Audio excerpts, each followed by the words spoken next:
शाहीनचं Maharashtra connection आता समोर आलंय। शाहीननं महाराष्ट्रातल्या तरुणाशी लग्न केलं होतं अशी माहिती समोर येते। शाहीननं लग्न केलेल्या या तरुणासोबत 2015 मध्ये घटस्फोट देखील घेतला। जफर हयात असं या तरुणाचं नाव आहे। तिनं या तरुणाशी लग्न केलं होतं। दरम्यान शाहीनचं महाराष्ट्र कनेक्शन समोर आल्यानंतर आता महाराष्ट्र पोलीस देखील अलर्ट मोडवर आहेत।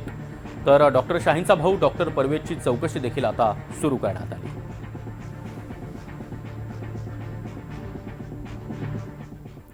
तर जम्मू काश्मीर पोलिसांनी दहशतवाद विरोधी कारवाईमध्ये मोठं यश मिळवलंय।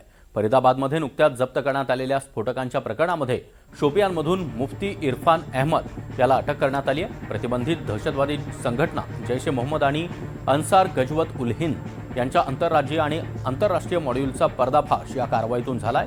डॉक्टर मुजम्मिलसह पोलिसांनी ज्या 7 प्रमुख आरोपींची नावं जाहीर केली होती त्यामध्ये या मुफ्ती इरफानचा देखील समावेश आहे। जम्मू काश्मीरसह हरियाणामधील फरीदाबाद आणि उत्तर प्रदेशातील सहारनपूरपर्यंत या दहशतवादी मॉड्यूलचं जाळं पसरलं होतं।